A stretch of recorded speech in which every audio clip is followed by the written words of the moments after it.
Uma cirurgia que muitas vezes as pacientes vão no consultório, que eu acabo sendo muito procurado, é a cirurgia de reversão de ligadura. Não é uma coisa muito frequente, assim, né? Mas o que acontece? Quando a gente vai fazer uma ligadura tubária, a gente sempre conversa com a paciente, né? A gente tenta conversar com ela muito mais para esclarecer que esse é um passo que é muito difícil da gente voltar atrás, porque os dois caminhos para essa paciente tentar engravidar de novo são ou cirurgia de reversão de ligadura, ou a outra coisa que é a fertilização in vitro, a reprodução assistida. Então é importante que, digamos, a tomada de decisão para a ligadura tubária seja uma tomada o mais madura possível. A gente sabe que a vida pode mudar e daí daqui a pouco essa paciente vai mudar de ideia e vai querer tentar engravidar de novo. O que a gente tem que levar em conta então nessa situação?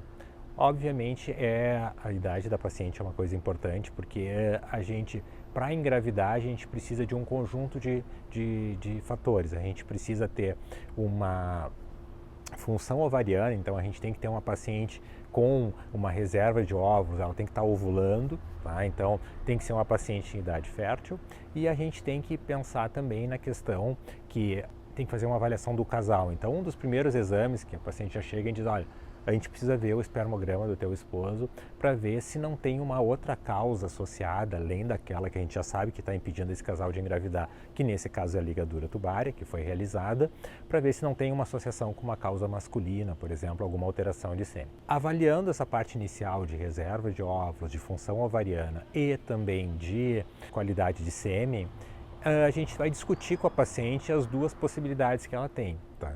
Então, o que a gente tem? Não são caminhos fáceis, são caminhos de alta complexidade e alto custo, aonde que a gente vai conversar com a paciente as taxas de sucesso da fertilização in vitro.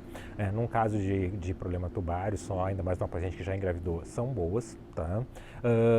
Mas a gente sabe que a fertilização in vitro ela tem um custo alto associado. Então isso é ainda mais no nosso sistema de saúde, onde isso só acontece de maneira privada praticamente, tá? Então, do ponto de vista prático, essa paciente acaba não tendo muita opção pelo Sistema Único de Saúde. Então, assim, tu vai avaliar essa paciente, então tu vai orientar, olha, tu pode fazer fertilização in vitro, tá? Que vai te dar uma taxa de sucesso ali de 30%, 50%, tá? A outra opção é falar sobre reversão de ligadura.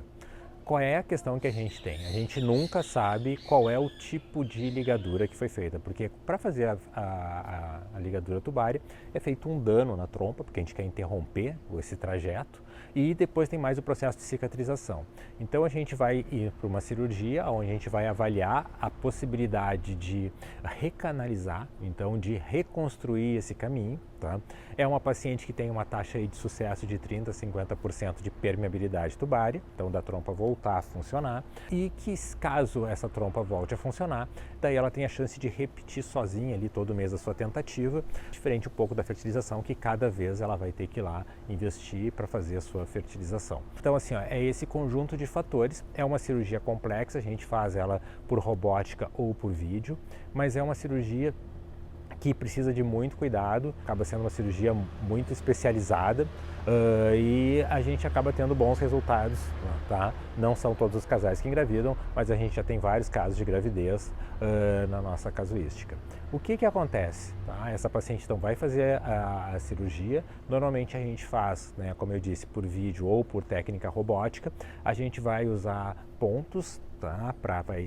Digamos, retirar mais um pedacinho daquela trompa, a parte que está obstruída, e vai reconstruir esse caminho. Então também o resultado depende da própria cicatrização da paciente, de manter aberto ali, porque depois da cirurgia a gente testa a permeabilidade, vê que está aberto, mas depois ele tem que se manter aberto.